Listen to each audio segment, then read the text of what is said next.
Bíblias no livro do profeta Isaías, dando continuidade à nossa série, Um Verdadeiro Profeta. Já há algumas semanas nós estamos meditando no livro do profeta Isaías, e o nosso objetivo aqui é concluir todo o estudo do livro do profeta Isaías, passear pelos 66 capítulos.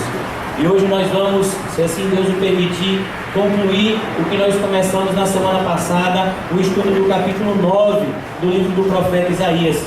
Então, seguindo o entendimento da semana passada, nós intitulamos o sermão de hoje com um nome parecido do da semana passada, só que com um pouquinho mais de suspense. Então diga para o seu irmão: cuidado, ele está chegando. Sabe, meus irmãos, a realidade hoje em dia é que a maioria das igrejas tem se transformado em um clube de autoajuda. Então, por exemplo, você entra em uma igreja e não há muita diferença entre uma igreja, por exemplo, e o AA. E determinadas instituições que se preocupam simplesmente em fazer com que as pessoas consigam vencer determinados vícios ou consigam superar determinados traumas e empecilhos para que eles possam ter uma vida melhor aqui na terra. Esse não é o objetivo da igreja. O objetivo da igreja é pregar a volta do nosso Senhor e Salvador Jesus Cristo. O objetivo da igreja é pregar arrependimento, porque quem não se arrepender de igual modo será destruído na volta do nosso Senhor e Salvador. A igreja tem pervertido o seu verdadeiro propósito, mas nós estamos aqui ainda, pela graça de Deus, segurando esse estandarte, levantando essa bandeira que a igreja jamais deve se afastar. Quando nós nos reunimos semanalmente para celebrarmos o que chamamos de a ceia do Senhor, ou a Santa Ceia, nós sempre nos lembramos que o Senhor Jesus está voltando. A ceia do Senhor é esse momento específico na igreja, onde nós nos recordamos que Ele veio e que Ele voltará para buscar a sua igreja. Por isso, meus irmãos, é sobre isso que nós vamos falar aqui também. Eu vou ler o capítulo 9, dos versículos 1 ao 7, para que a gente entenda o que nós vamos falar. Na semana passada nós meditamos justamente dos versículos 1 ao 6, e hoje nós vamos iniciar a partir do versículo 7. Mas para iniciar, eu quero fazer uma breve introdução, uma espécie de resumo daquilo que a gente viu na semana passada, e então a gente iniciar no assunto de hoje. Amém? Amém. Todo mundo preparado? Amém. Graças a Deus. Por favor, fechem as portas, a partir de agora ninguém pode fugir mais. Versículo 1: Mas a terra que estava aflita não continuará a obscuridade. Deus, nos primeiros tempos, tornou desprezível a terra de Zebulon e a terra de Naphtali, mas nos últimos dias tornará glorioso o caminho do mar, além do Jordão, a Galileia dos gentios. O povo que andava em trevas viu uma grande luz, e aos que viviam na região da sombra da morte resplandeceu-lhes a luz. Tens multiplicado este povo, a alegria lhe aumentaste. Alegraram-se eles diante de ti, como se alegram na ceifa os que exultam quando repartem os seus despojos. Porque tu quebrastes o jugo que pesava sobre eles, a vara que lhes feria os ombros e o cetro do seu opressor, como no dia dos midianitas. Porque toda a bota com que anda o guerreiro no tumulto da batalha e toda a veste revolvida em sangue serão queimadas e servirão de pasto ao fogo. Porque um menino nos nasceu, um filho se nos deu, o governo está sobre os seus ombros, e o seu nome será Maravilhoso Conselheiro, Deus Forte, Pai da Eternidade, Príncipe da Paz. Vamos orar. Senhor, obrigado por essa noite, obrigado por esse momento maravilhoso, onde nós temos a oportunidade de conhecer um pouco mais, Senhor, da Tua vontade, conhecer um pouco mais do Teu ser, ó Deus Pai Todo-Poderoso.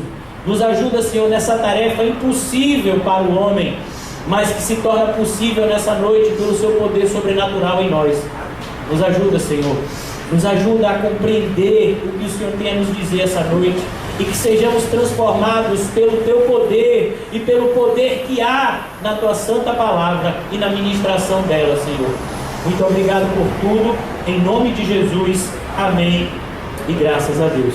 Então, meus irmãos, resumindo um pouco do que a gente falou na semana passada, esses primeiros versículos falam justamente da primeira vinda do nosso Senhor Jesus Cristo. Perceba que quando o Senhor Jesus Cristo começou a pregar, Ele começou a pregar onde? Na Galileia dos gentios. A Galileia, que era a região ali próximo ao mar da Galileia, aonde tinham 4 pescadores bastante conhecidos, Pedro e André, Tiago e João. E Pedro e André eram irmãos, assim como Tiago e João eram irmãos. E esses foram os primeiros discípulos que o Senhor Jesus chamou. Aonde existia trevas, aquele lugar era conhecido porque havia uma mistura muito grande de judeus e não judeus. E para os judeus, todo não judeu era impuro. Todo não judeu estava em trevas. E foi nessa região onde existia uma ignorância, uma falta de conhecimento em relação à vontade e à palavra de Deus, que o Senhor Jesus começa a pregar, cumprindo essa palavra do profeta Isaías, dito cerca de 700 anos antes do nascimento do nosso Salvador. E então, semana passada nós concluímos o sermão falando a respeito dos nomes ou dos adjetivos que definem o nosso Salvador. Ele é um maravilhoso conselheiro. Por quê? Porque só os seus conselhos são sábios. O homem faz planos, mas sabe o que é que prevalece? O propósito do Senhor. Muitos caminhos aos nossos olhos parecem direitos, mas são caminhos de morte. A minha e a sua vida só terá sucesso se nós ouvirmos os conselhos de Deus. E o verdadeiro sucesso não é ser rico, não é ser famoso, mas o verdadeiro sucesso é ser regenerado e ter certeza da sua salvação. Esse é o sucesso que nós buscamos aqui. Mas Ele não é só um maravilhoso conselheiro, Ele é um Deus forte. Isso fala da sua onipotência. Assim como Deus Pai, Deus Filho também é todo-poderoso. As mesmas características, os mesmos atributos de Deus Pai também são atributos de Deus Filho. Então Deus Pai é onipresente, onipotente, onisciente, e Deus Filho é onipresente, onipotente, onisciente. Quando o Senhor Jesus, em Mateus capítulo 28, está se despedindo dos seus discípulos, Ele avisa aqueles discípulos: olhe, todo o poder foi-me entregue no céu e na terra. Sabe? Esse é o nosso Salvador. Por isso nós não tememos mal algum, porque nós temos um Salvador que é todo poderoso. E se Ele está conosco, quem poderá ser contra nós? Nesse mesmo entendimento, Ele é Pai da eternidade. Significa que o Senhor Jesus, ao mesmo tempo que Ele é Filho, Ele é um com o Pai. Ao mesmo tempo que Ele é Filho, Ele sempre esteve com o Pai desde toda a eternidade. Na nossa mentalidade humana, isso soa como incompreensível, porque na nossa mentalidade, o filho deve ser gerado. Ou seja, na mentalidade humana, o filho em algum momento foi gerado pelo pai. Mas, meus irmãos, a Bíblia nos aponta para uma realidade que foge da nossa mentalidade racional. Pois a Bíblia nos diz que Deus Pai, Deus Filho e Deus Espírito Santo sempre existiram de uma forma única, de eternidade em eternidade.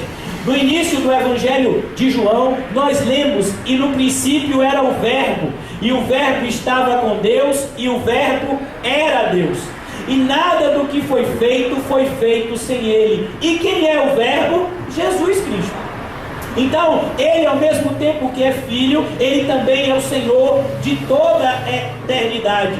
E finalmente, Ele diz que Ele é o príncipe da paz.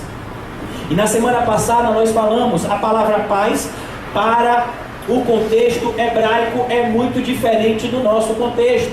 A palavra paz para os judeus é uma palavrinha chamada shalom. E diferente da palavra paz para nós, que soa como um estado de tranquilidade ou uma calmaria, onde as coisas estão tranquilas, a palavra shalom significa um estado de plenitude, onde todas as coisas estão perfeitas. É isso que significa a shalom, um estado de plenitude, um estado de perfeição.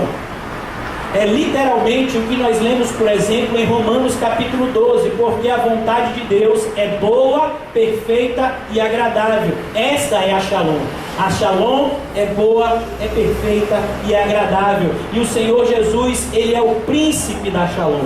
É Ele que nos dá a verdadeira paz. Ele não nos dá a paz que o mundo pode nos proporcionar. O mundo pode nos proporcionar uma paz. Então, se eu me alimento bem, se eu tenho uma saúde boa, se eu trabalho num lugar onde eu recebo um bom salário, se eu consigo me casar com uma pessoa que eu gosto, se eu tenho filhos saudáveis, então essa é a paz que o mundo pode me proporcionar. Mas ao mesmo tempo que essas coisas estão me dando paz, eu posso ter a minha vida totalmente colocado de cabeça para baixo do dia para a noite. Basta que de repente aquela pessoa que eu amo, que eu chamo de esposa, de repente me machuque. Os meus filhos que estavam todos andando direitinho começam a fazer uma série de coisas erradas. O meu emprego que me sustentava, de repente eu sou demitido. A minha saúde que sempre andou muito bem, eu adquiro uma enfermidade que me proporciona muitas dores. Então a paz que o mundo nos proporciona é uma paz circunstancial, que pode mudar a qualquer tempo. Mas a paz que o Senhor Jesus nos concede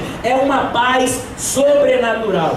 É uma paz aonde eu posso estar enfermo, aonde as pessoas podem me abandonar, aonde eu posso estar completamente sem dinheiro, mas eu estou em paz. Por que eu consigo ter essa paz? Porque Ele me dá. Eu confio que Ele está no controle. Eu confio que Ele jamais me abandonará. E então eu tenho paz nele. Eu posso estar prisioneiro, eu posso estar enfermo, eu posso estar sofrendo desilusões emocionais, mas eu confio que todas as coisas cooperam para o bem daqueles que amam a Deus e foram chamados segundo o seu propósito. Então eu tenho a verdadeira paz. A verdadeira paz vem no momento em que eu decido confiar em Jesus. Você confia em Jesus? Você acredita que Ele é o príncipe da paz? Então, ninguém pode tirar essa paz que Ele lhe concede. Amém? Então, meus irmãos, se o nosso irmão José estivesse aqui, nós diríamos que isso foi só uma breve introdução. Agora nós vamos iniciar o estudo ou a pregação de hoje. A partir do versículo 7 nós lemos: para que se aumente o seu governo e venha paz sem fim sobre o trono de Davi e sobre o seu reino, para o estabelecer e o firmar mediante o juízo e a justiça, desde agora e para sempre. O zelo do Senhor dos Exércitos fará isso. Meus irmãos, é esse o reino que será estabelecido aqui na terra. Por isso, meus irmãos, quando nós lemos, por exemplo, o capítulo 6 do Evangelho de Mateus, o Senhor Jesus está nos chamando a confiar nele e a não nos preocuparmos com as coisas terrenas. Então ele diz lá no capítulo 6 do Evangelho de Mateus: não se preocupem com o que é a vez de vestir, não se preocupem com o que é a vez de comer. Ele diz: confiem que Deus proverá essas coisas. E ele termina aquele capítulo 6 dizendo: buscai antes o reino de Deus e a sua justiça, e todas as demais coisas vos serão acrescentadas. É isso, meus irmãos, é esse reino que o profeta Isaías está falando aqui. O reino que o Senhor Jesus estabelecerá na sua segunda vinda. Um reino de paz eterna. Nós que lá na Igreja Formosa Betel estudamos o livro do Apocalipse, no capítulo 21, o que é que nós lemos? Que chegará um dia aonde o primeiro céu e a primeira terra passaram, então o Senhor fará tudo novo, e nesse reino e nessa época não haverá choro, nem dor e nem tristeza, porque já as primeiras coisas se passaram. Sabe, meus irmãos, o apóstolo Paulo, ele foi chamado por Deus para dar uma olhadinha no céu, e quando ele voltou de lá, ele estava em dificuldade. Por que o apóstolo Paulo estava em dificuldade? Porque ele ficou com vontade de ir para o céu, estava doido para sair da terra. Como é que eu sei disso? Basta você estudar o livro de Filipenses. E ele diz: rapaz, agora eu estou em aperto, porque eu sei que se eu deixar a terra e for para o céu, lá é infinitamente melhor do que aqui. Mas eu sei que se eu ficar aqui, eu estou produzindo frutos para o reino de Deus, e isso também alegra o Senhor. Então, de um lado e de outro, eu estou em aperto. Sabe? Essa é a sensação do verdadeiro cristão. Por isso que ele pode dizer: o morrer é lucro e o viver é Cristo. É essa sensação que nós temos quando nós confiamos de fato nesse reino de Deus.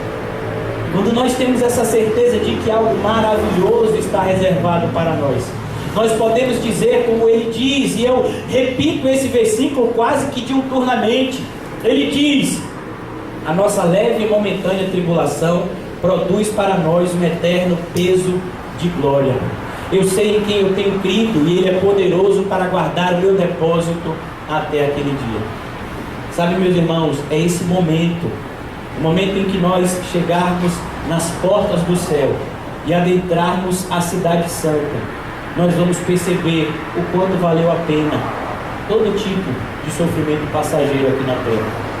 Toda luta terá valido a pena, toda dificuldade terá valido a pena, porque aquilo que está reservado para nós é indizível, é inefável, é incomparável. É isso que está reservado para nós. É esse reino de paz eterna, de alegria eterna. É esse reino de amor infinito que está reservado para nós. Onde não teremos mais nenhuma limitação física. Não tem negócio de dor de cabeça. Não tem negócio de comer chocolate e se preocupar porque engordou. Não tem esse negócio de acordar às 5 horas da manhã para dar uma corridinha, porque senão o negócio cresce aqui, sabe? Não vai ter mais essas limitações. Nós vamos viver em um estado de plenitude. Por isso, meus irmãos, vale a pena as dificuldades que você passa aqui. Por que eu estou falando isso, meus irmãos? Porque a partir de agora o negócio vai ficar difícil. Até o versículo 7 estava um negócio bom, né? Nas trevas para a luz, Jesus, maravilhoso conselheiro, a gente fica emocionado. Mas deixa eu lhe dizer uma coisa: quando você estuda a Bíblia, você aprende o modus operandi de Deus, o modo pelo qual Deus opera. E deixa eu lhe dizer, sabe como é que Deus opera? A misericórdia antecede o juízo. Sabe, Deus, Ele avisa e depois Ele cumpre. Ele diz: olha, eu estou dando tempo para você se arrepender, mas se você não se arrepender, eu vou fazer tudo aquilo que eu falei. Deixa eu lhe dizer uma coisa que está escrito na palavra de Deus. Muitas pessoas têm uma visão de Deus completamente equivocada e, no mínimo, parcial. É o que eu costumo chamar daquele Deus cor-de-rosa ou Deus Papai Noel. Uma vez uma senhora estava conversando com uma pessoa que congregava aqui e ela disse assim: não, porque o meu Deus não mata ninguém, o meu Deus é gente boa. Eu falei: então a senhora é idólatra. A senhora criou um Deus para acreditar, porque o Deus da Bíblia, ele mata, e mata muita gente. O Deus da Bíblia se ira, e quando ele se ira, até os montes e a terra ficam com medo. Você sabe o que é isso? Sabe a morte, que é um grande e poderoso inimigo? Quando Deus se ira, a morte se esconde. Quem quer conta com esse Deus irado? Eu não quero, não. Sabe o que está escrito no livro de Hebreus, capítulo 10? Horrenda coisa é cair na mão de um Deus vivo. O profeta escreve e diz que Deus é terrível. A volta do Senhor será precedida de acontecimentos catastróficos, como nós estudamos o livro de Apocalipse. Quando o Senhor começar a derramar o fulgor da sua ira, quando o Senhor liberar os cavaleiros do Apocalipse, quando o Senhor começar a desatar os selos do seu livro, quando Ele começar a cumprir cada uma das profecias, serão dias terríveis e tenebrosos sobre a terra. Nós estamos vendo a realidade do mundo, e isso tudo é apenas um vislumbre de terríveis dias que antecederão a volta do nosso Senhor e Salvador Jesus Cristo. E é exatamente sobre isso que nós vamos contemplar aqui. Por isso que ele diz: meus irmãos, as palavras que estão descritas aqui, elas têm um cumprimento duplo.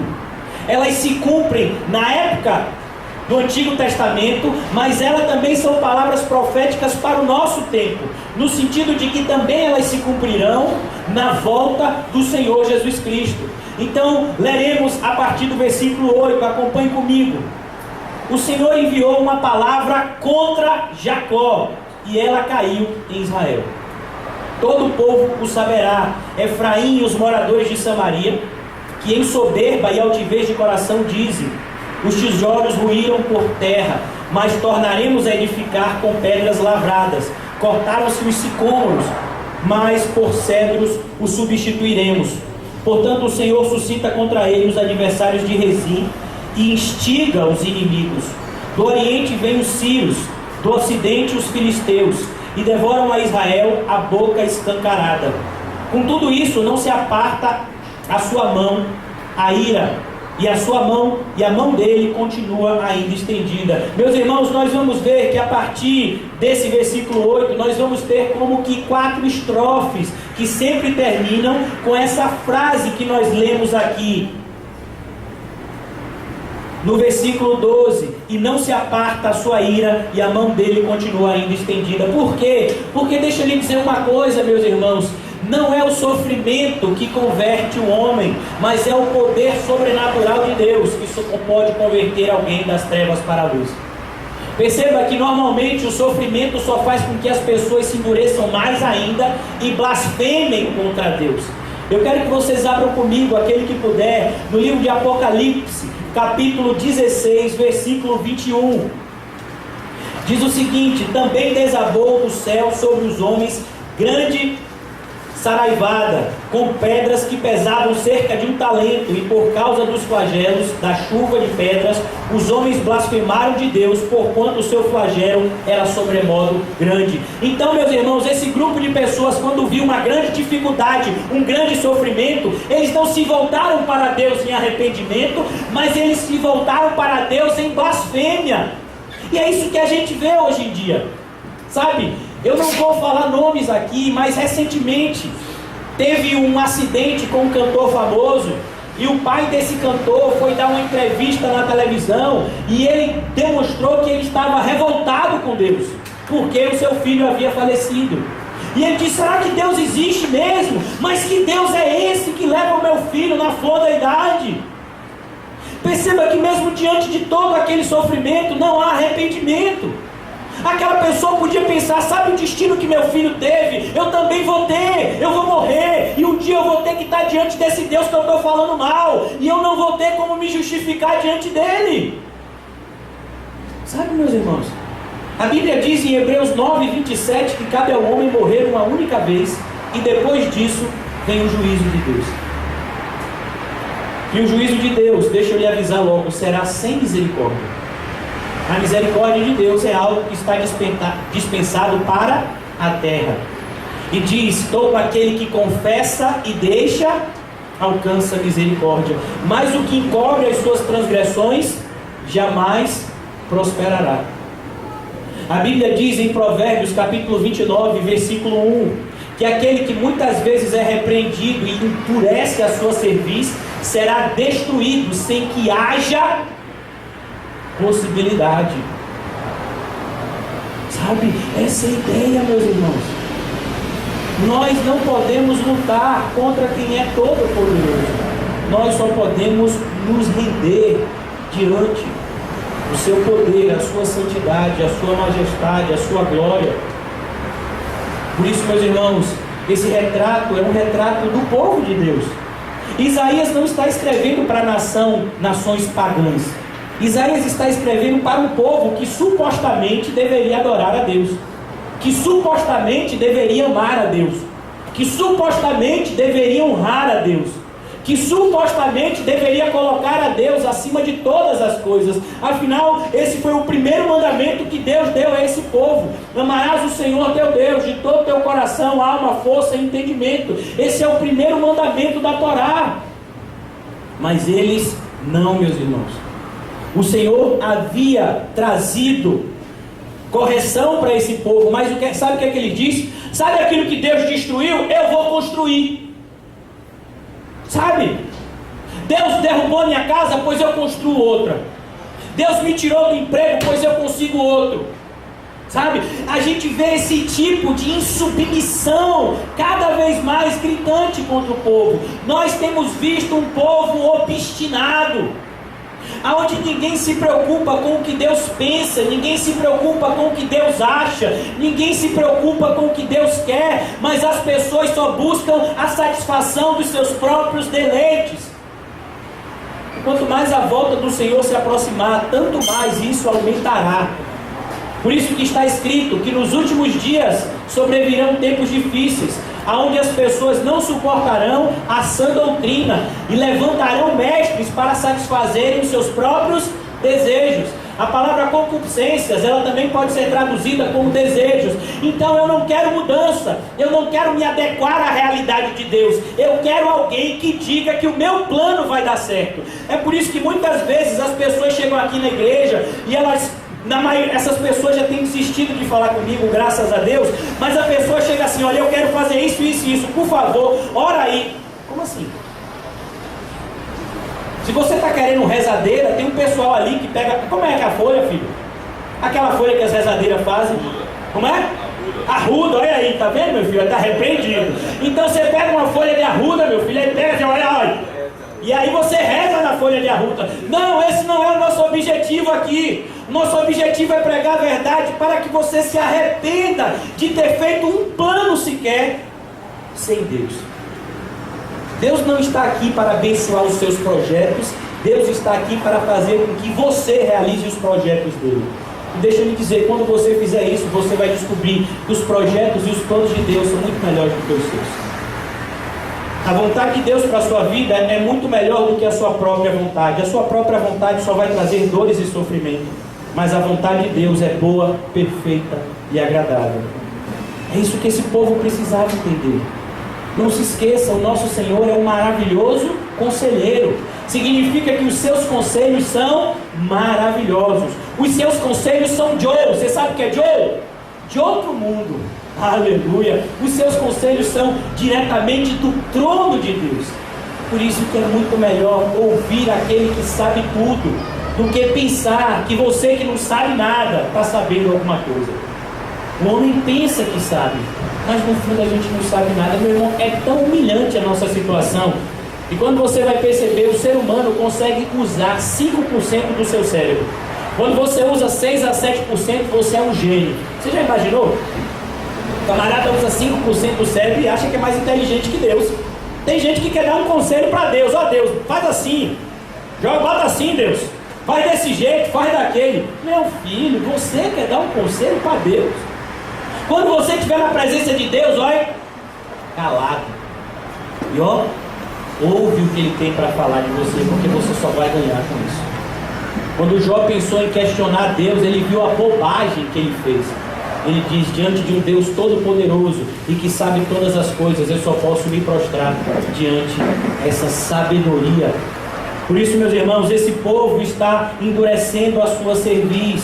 E aqueles, meus irmãos, que fazem isso, eles só vão trazer sobre si mais sofrimento. Sabe, Deus está dizendo: não vá por ali. Meus irmãos, quando Deus diz para você não fazer alguma coisa, é como um pai que fala para o filho: não bote o dedo na tomada. E o filho pequeno está dizendo: por que será que meu pai não quer que eu bote o dedo na tomada? E o pai está dizendo: meu filho, não bote o dedo na tomada, é perigoso. E o menino está lá pensando assim: rapaz, deve ser nada, deve ser super legal botar o dedo na tomada. E aí ele bota o dedo na tomada, os cabelos tudo rupiados, se tremendo todo, né? E ele diz: olha, meu pai tinha razão, o dedo na tomada não é uma coisa boa. É assim que a gente tem que pensar. Quando Deus nos diz: não faça isso, Ele sabe exatamente o que Ele está falando. Quando Deus diz: faça isso, Ele sabe exatamente o que Ele está falando. Por isso, meus irmãos, nós devemos dar toda a atenção aos conselhos de Deus. Precisamos, como nós de manhã estudamos aqui, a importância de conhecer a Bíblia. Foi o tema do nosso sermão de hoje pela manhã. Então, quando você conhece as Sagradas Escrituras, quando você contempla os conselhos de Deus, você percebe, meus irmãos, que muitas decisões que vocês estavam tomando, que nós estávamos tomando, eram erradas, e eram justamente essas decisões que estavam acarretando sofrimentos desnecessários à nossa caminhada. É isso que está acontecendo com esse povo. Eles estão confiando não somente na sua própria força, mas na força de vizinhos. E você sabe o que é que Deus faz? Se Deus quiser, até o seu amigo se torna o seu inimigo. Sabe? Você diz assim: rapaz, eu tenho certeza que se eu passar por aquela dificuldade, fulano vai me ajudar. Fulano, quando vê você, corre. Não, rapaz, eu tenho certeza que fulano vai me dar uma força. Eu vou ligar para ele aqui: oi, fulano, estou precisando de uma força. Você tem aí 1000zinho?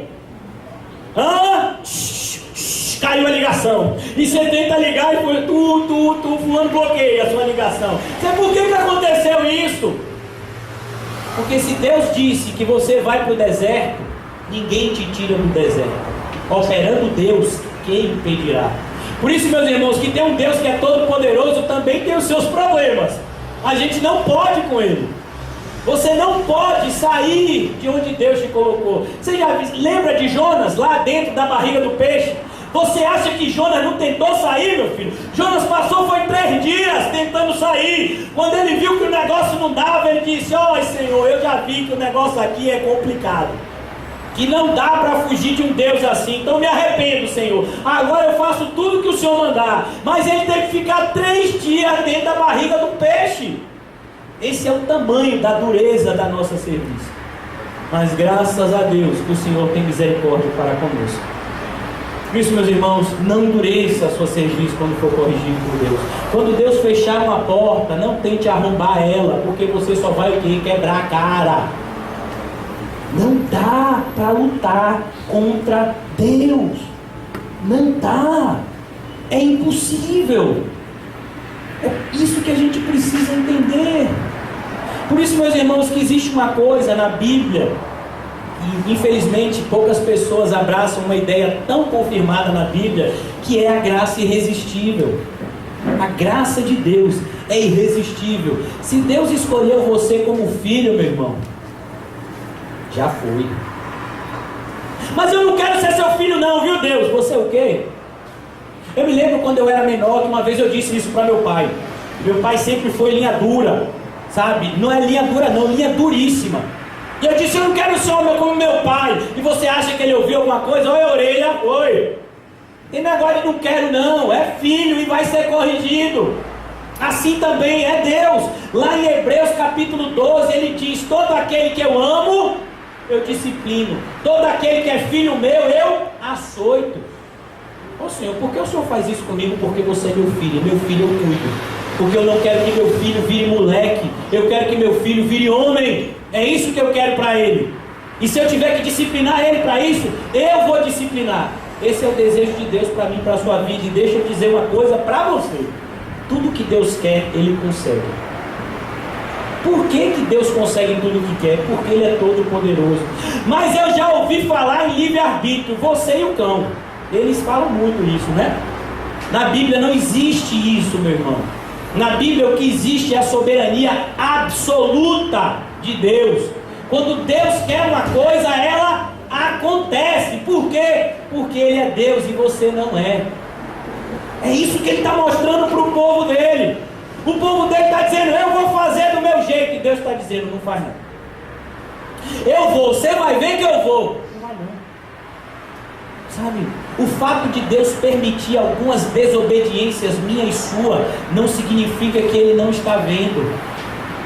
Olha, meu irmão, às vezes eu fico, olha, assim, ó. Quando eu faço uma coisa que eu sei que não é certa, porque o Espírito Santo avisa, e não vem logo a correção, eu fico: rapaz, Senhor, cadê o Senhor? Sabe? Por que, meus irmãos? Porque quanto mais Ele aguarda, mais é dura a correção. Por isso o conselho que eu te dou é: não espere a correção do Senhor. Dobre os seus joelhos e peça perdão. Olha, Senhor, eu fiz a maior bobagem da minha vida, fiz isso, me perdoa, Senhor. E deixa eu lhe dizer uma coisa muito boa: Ele te perdoa. A misericórdia de Deus é completa na vida dos seus eleitos. Quando você confessa e deixa, você alcança a misericórdia. Sabe, é impressionante esse perdão de Deus. Chega muitas vezes a soar no nosso ouvido como impunidade. E você só vai perceber que isso não é impunidade. Por quê? Porque o Salvador morreu exatamente pelos seus pecados. Nós olhamos para a história de Davi. Davi fez o quê? Adulterou com Batseba e mandou matar Urias. Davi era adúltero e assassino. Aí chega o profeta Natan: olha, Davi, o negócio é o seguinte, Deus descobriu tudo, a casa caiu, Davi. E Davi, sabe o que foi que Davi fez? Eu pequei contra o Senhor, Deus. Eu pequei contra ti. Sabe o que é que Deus manda o recado para o profeta Natan? Avisa Davi que eu já perdoei ele. Como assim, Deus? não deixou nenhum suspense, nem para dizer, olha, Deus vai ver a sua apelação, daqui a um dia ele dá a resposta, viu, Davi? No mesmo instante que há o arrependimento, há o perdão de Deus, pois todo aquele que confessa e deixa, alcança a misericórdia, mas o que encobre as suas transgressões, jamais prosperará. Essa é a realidade que nós vamos ver aqui, a partir do versículo 13 de novo. Olha o que ele diz, como eu falei para vocês, são como 4 estrofes, que sempre vão terminar com uma frase. Vamos lá. Todavia, a partir do versículo 13, todavia este povo não se voltou para quem o fere, e nem busca o Senhor dos exércitos. Pelo que o Senhor corta de Israel a cabeça e a cauda, a palma e o junco no mesmo dia. O ancião, o homem de respeito é a cabeça, o profeta que ensina mentira é a cauda. Porque os guias deste povo são enganadores, e os que por eles são dirigidos são devorados. Pelo que o Senhor não se regozija com os jovens, e dele não se compadece dos seus órfãos e das suas viúvas, porque todos eles são ímpios e malfazejos, e toda a boca profere doidices. Com tudo isso não se aparta a sua ira, e a mão dele continua ainda estendida. Percebeu que mesmo o Senhor, cada vez mais intensificando o sofrimento do povo, o povo ainda continua duro, e o Senhor ainda continua irado contra aquele povo. Por quê? Porque sobre os filhos da desobediência está a ira de Deus. Você continua desobediente, então Deus continua irado. Você se arrependeu, então Deus passou a sua ira. Sabe o que ele está dizendo aqui? O Senhor está dizendo, sempre que o meu povo se perverte, a culpa é do líder. Quando lá no livro de Oséias, capítulo 4, versículo 6, o Senhor diz, o meu povo perece porque lhe falta conhecimento. Sabe quem é que ele culpa? Os líderes, porque os líderes não estavam ensinando o que é certo. No livro do profeta Ezequiel, o Senhor diz, olha Ezequiel, toda vez que eu mandar você avisar alguém do seu pecado, e você não avisar, e aquela pessoa morrer, eu vou cobrar o sangue da sua mão. Mas se você avisar para aquela pessoa, e mesmo assim ela não se arrepender, eu não vou cobrar o sangue da sua mão. Essa é a realidade na minha vida e na vida de todos que estão pregando o verdadeiro evangelho. Por isso que algumas pessoas dizem, mas é tão dura a palavra, mas sabe, eu saio daqui me sentindo, às vezes, tão difícil ouvir determinadas coisas. Meu filho, o pior é se você não tivesse ouvido isso. Pior era se você tivesse ouvido, oi, vai dar certo, viu? Já deu tudo certo, vai dar certo. Olha, hoje Deus me trouxe aqui para dizer, é vitória, é vitória, é vitória. E olha que eu nem torço por vitória, mas é vitória, é vitória, é vitória, amém? Não é esse o nosso papel aqui. Mas o nosso papel é pregar de uma forma que haja correção, que haja transformação, que produza edificação, para que haja então salvação na nossa vida. Sem arrependimento não há salvação. Sem transformação não há possibilidade de entrarmos no reino de Deus. Afinal de contas, sem santificação ninguém jamais verá o Senhor. Por isso que o Senhor está disciplinando os líderes. Ele está dizendo, eu vou cortar vocês, porque vocês estão ensinando errado. Vocês estão falando mentiras ao meu povo. Vocês estão dizendo que está tudo certo, quando na verdade está tudo errado. Você adentra na realidade da igreja evangélica brasileira hoje em dia e você fica assombrado quando você tem um mínimo conhecimento das Sagradas Escrituras. As pessoas só falam de dinheiro, as pessoas só falam de sucesso, as pessoas malmente falam a respeito da cruz de Cristo, que é o elemento principal do Evangelho. As pessoas nunca falam de renúncia, mas só falam de acréscimos. As pessoas não seguem o exemplo de Jesus, mas os exemplos são normalmente os exemplos da moda. Então as pessoas na igreja querem o mesmo sucesso das pessoas fora da igreja. E a gente olha para essa realidade e a gente fica assustado. Mas o Senhor disciplinará esses líderes. Esses falsos líderes que estão pregando um falso evangelho, eles estão destinados para a perdição do fogo eterno, como está escrito na epístola de Judas, como está escrito na epístola de 2 Pedro, como está escrito no próprio livro de Apocalipse. O Senhor irá punir todos esses falsos líderes que têm pregado um falso evangelho e que têm produzido grande engano na vida das pessoas. Mas deixa eu lhe dizer uma coisa, as pessoas que ouvem esses falsos líderes não são vítimas, são tão culpadas quanto eles. Sabe por que os falsos líderes existem? Porque existem falsos crentes. Deixa eu só dar um exemplo para você. Você sabe por que existe um programa na televisão chamado Se Liga Bocão? Porque tem gente que assiste, rapaz. Programa que só passa violência, que diariamente vai até uma delegacia e fica vendo o que foi preso e perguntando um monte de bobagem para a pessoa que foi presa, humilhando a pessoa que foi preso. E aí você olha um programa desse, por que esse programa existe? Porque o povo assiste. Se você for olhar no horário, está todo mundo assistindo aquela porcaria. Então a ideia é justamente essa. Por que os falsos líderes existem? Porque existe um grande número de falsos crentes. As pessoas estão na igreja, mas as pessoas não estão com Cristo. As pessoas estão na igreja, mas elas não querem a Deus. Elas querem as bênçãos de Deus. Elas querem as dádivas, os presentes que Deus de repente pode proporcionar a elas.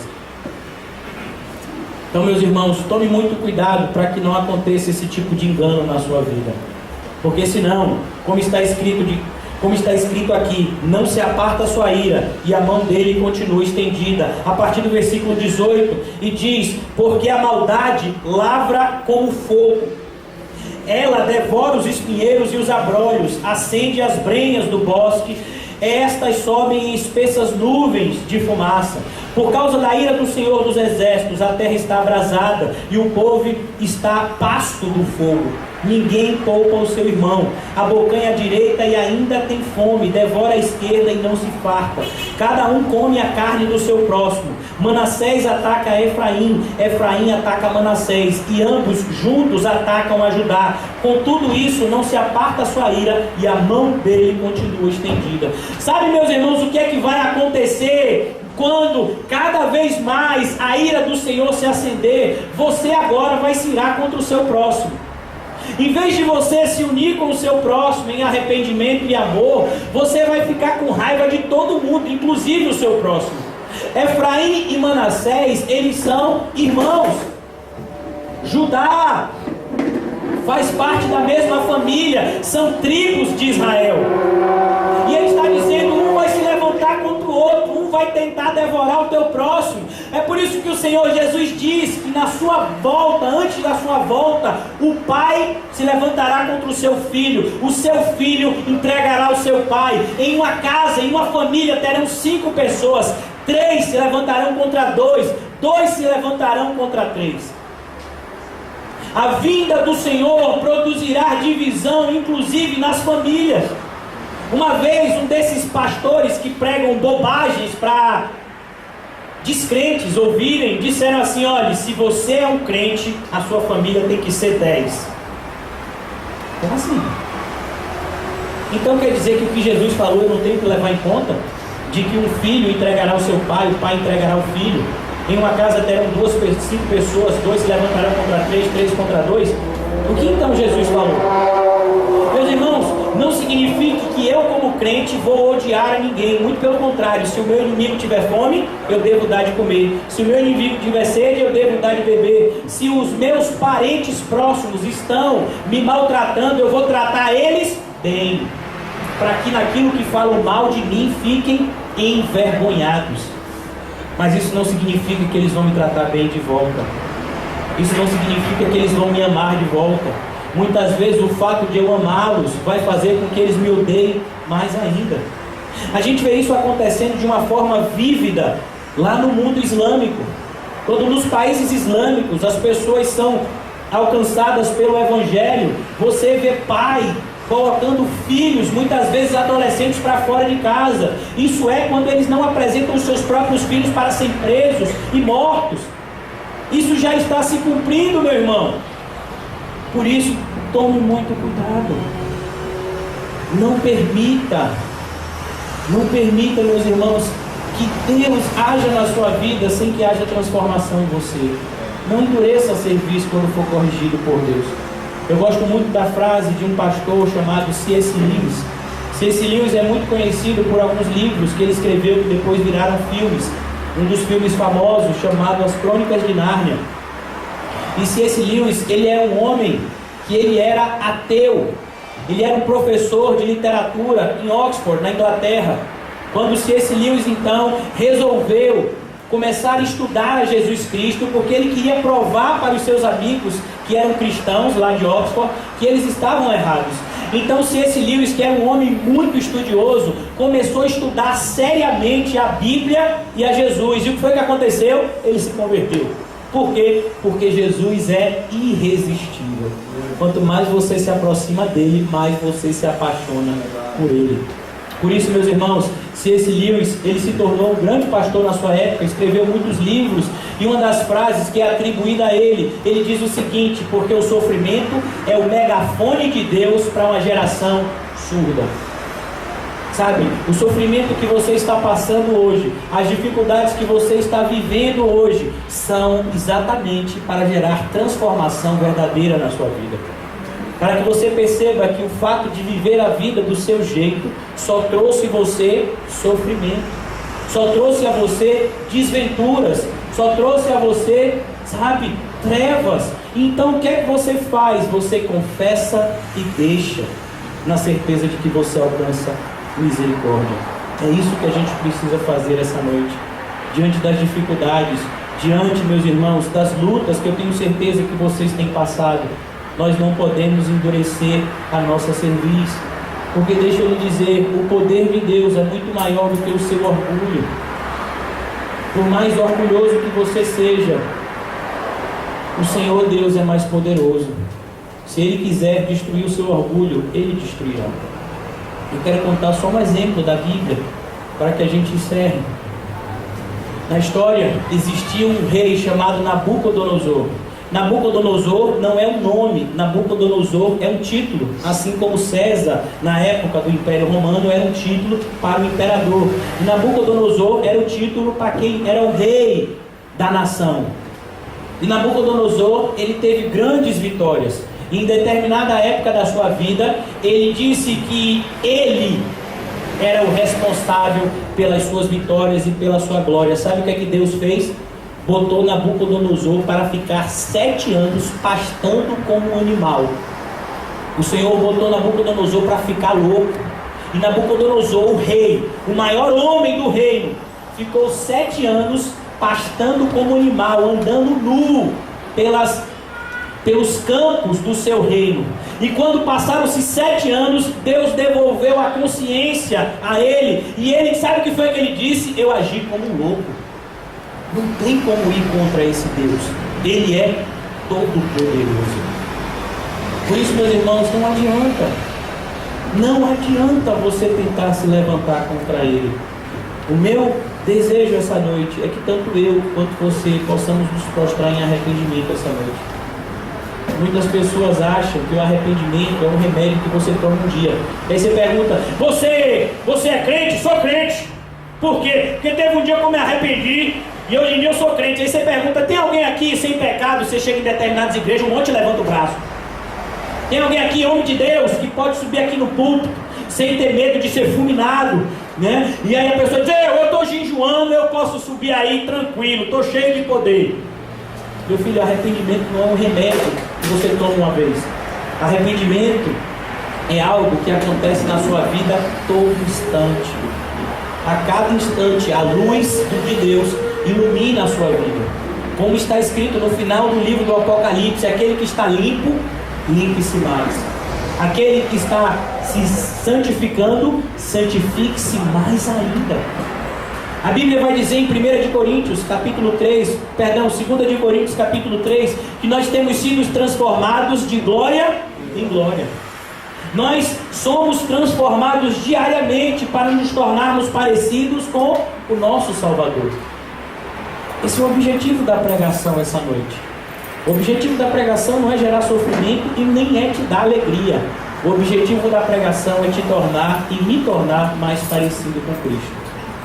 Esse é o objetivo da nossa vida, nos tornarmos parecidos com Cristo a cada dia, através da sua palavra, através das próprias dificuldades. Por isso, como está escrito em Tiago, capítulo 1, versículo 2, fique feliz quando passar por todo tipo de tribulação. Por quê? Porque essa tribulação vai gerar em você uma coisa chamada perseverança.